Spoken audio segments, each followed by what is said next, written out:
Olá, seja bem-vindo aqui ao canal Mundo da História. Eu chamo-me Salvo e neste vídeo eu pretendo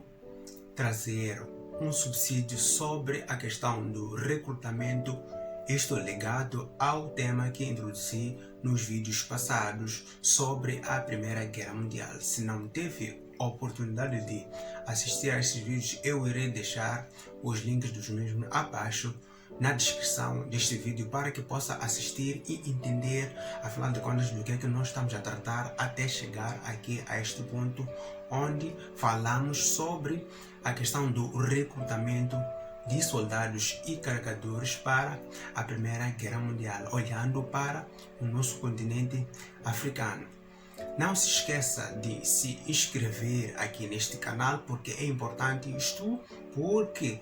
faz com que a comunidade cresça e mais pessoas vão poder chegar aqui ao canal, porque também é importante partilhar este e demais vídeos aqui do canal nas redes sociais com os teus contactos, para que eles também fiquem a saber destas novidades e que não fiquem somente contigo. Este recrutamento, em grande parte, era levado a cabo por chefes africanos. Estes chefes africanos, que na sua maioria estavam subordinados aos administradores coloniais. Estes últimos que eram a autoridade que havia sido imposta pelos governos coloniais europeus a quando da ocupação deste continente africano. E para fornecer ou chegar a atingir as metas necessárias de homens que serviriam como soldados e carregadores nas diferentes frentes de combate aqui no continente africano, e não só, os chefes africanos chegaram a ver-se obrigados a terem de recrutar estrangeiros e ainda antigos escravos para que os seus próprios familiares escapassem a esta onda de recrutamento para a Primeira Guerra Mundial. A este ponto, nós podemos perceber até que ponto havia tanta pressão para que tivessem homens nas diferentes frentes de combates ligadas à Primeira Guerra Mundial aqui no continente africano. E aliado ao que falei anteriormente, há que olhar para a questão da falta de união entre os próprios africanos. Isto para justificar o fato de que existiam desavenças entre os africanos que estavam mal resolvidas. Então, em função destas desavenças, alguns chefes de aldeias africanas, uma vez penetrado e conquistado um território vizinho, o que faziam era alistar os chefes, bem como aquela parte da população que era rebelde, aos agentes de alistamento, e que por sua vez esses agentes de alistamento fariam chegar esses efetivos aos administradores coloniais e por fim esses seguiriam para as diferentes frentes de combate ligados à Primeira Guerra. Até quando eclodiu a Primeira Guerra Mundial aqui em solo africano, a África passava por uma série de problemas, dentre eles a questão da falta de registros de nascimento. Então, em função desse problema, dessa falta de registros, aliado à Primeira Guerra Mundial, vamos encontrar um cenário em que grande parte daqueles que foram recrutados, daqueles africanos que foram levados para as frentes de combate como soldados e como carregadores, não tinham passado primeiro da idade inicial, tal como falei no outro vídeo sobre a participação africana na Primeira Guerra Mundial, que alguns deles era necessário que estivessem no intervalo de 18 a 45 anos de idade para que cumprissem o serviço militar obrigatório. Então, aqui, neste cenário de recrutamento, vamos encontrar alguns que não tinham idade suficiente para passar por esse processo de recrutamento, mas que, devido à inexistência de registros fiéis de nascimento que pudessem atestar a realidade desses indivíduos, muitas crianças diga-se passagem, foram para as frentes de combate ligados à Primeira Guerra Mundial. Ou por outra,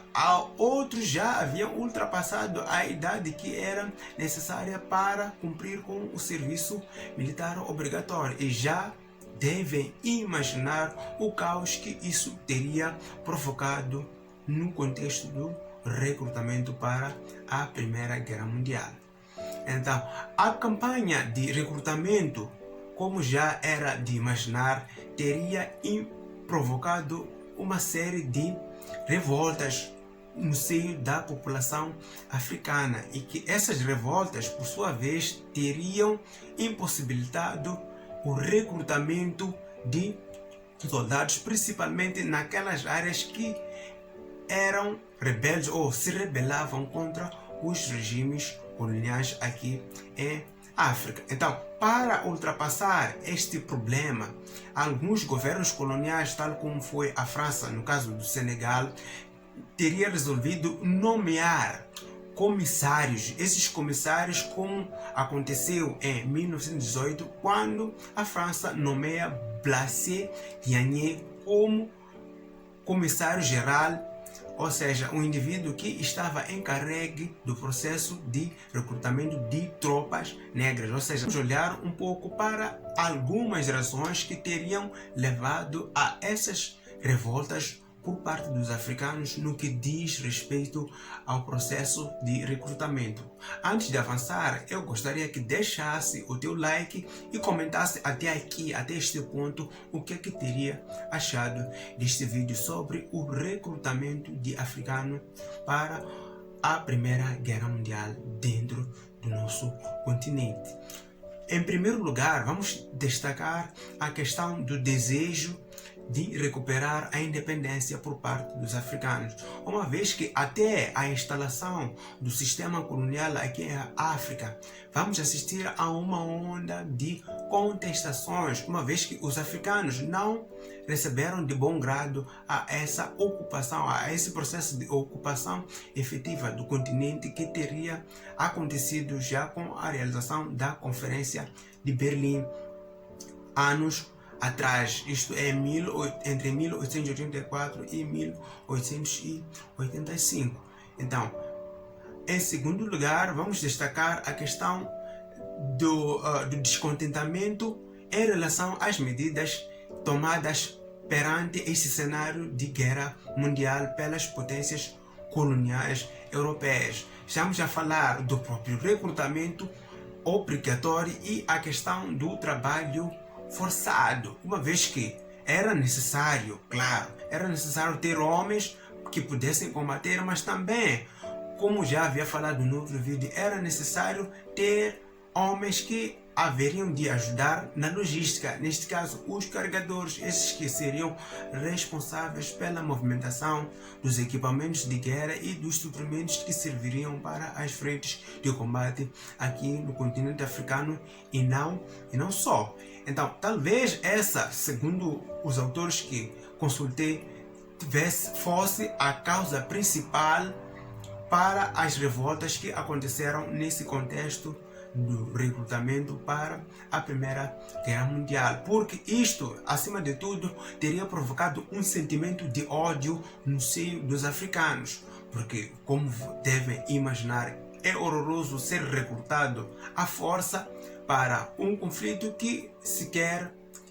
entende as razões do mesmo ter deflagrado, e os africanos foram apanhados na boleia e engrenaram nesse conflito que é a Primeira Guerra Mundial. Em outro caso, também podemos destacar a questão das restrições econômicas que a Primeira Guerra Mundial obrigou nas colônias africanas. Isto porque a produção teve que ser redimensionada ou redirecionada. A produção, ao invés de servir para a exportação, a produção serviu para alimentar os esforços de guerra. Isto fez com que o preço dos produtos ou das matérias-primas saídas daqui do continente africano baixasse drasticamente, uma vez que reduziu o número de compradores, ou seja, cada cada colônia africana tinha que vender estritamente produtos ou mantimentos para a sua respectiva metrópole. Ou seja, não havia nada de uma colônia inglesa vender mantimentos, por exemplo, para uma colônia alemã. E temos a questão também do descontentamento com certos aspectos ligados ao regime colonial, uma vez que esses aspectos teriam se agudizado já no decorrer da Primeira Guerra Mundial. As autoridades coloniais de tudo fizeram para, de forma impiedosa, reprimir essas rebeliões. O que aconteceu é que os rebeldes, aqueles que se rebelavam contra o processo de recrutamento, eram compulsivamente alistados nos exércitos. Ou seja, não adiantou nada eles se rebelarem, porque no final das contas, esses mesmos africanos teriam de forma forçosa sido alistados nos exércitos coloniais, chicoteados ou até enforcados, como forma de demonstrar aos demais o poder das autoridades coloniais em diferentes lugares aqui do continente africano. Já aos chefes, o castigo era o exílio ou a prisão. E as aldeias chefiadas por esses africanos eram arrasadas como forma de amedrontar a população e, por consequência, esta população tornar-se obediente àqueles que eram os objetivos das autoridades coloniais no continente africano, que era de recrutar cada vez mais homens para que servissem nas diferentes frentes de combate ligadas a este conflito mundial aqui em solo africano. Eu gostaria de saber agora qual é a tua opinião sobre este processo todo, a forma como foi descrito aqui neste vídeo, para dizer se foi justo este processo, se a reivindicação dos africanos também teria sido justa ou injusta. A resposta dada pelas autoridades coloniais, será que teria de alguma forma servido para intimidar ou cessar com as reivindicações dos africanos, uma vez que anteriormente já haviam sido apanhados pelo processo de ocupação efetiva e agora tinham o cenário da guerra mundial, e que eles também mais uma vez viram-se obrigados a terem que entrar de paraquedas nesse processo todo sem saber na verdade qual era o seu papel.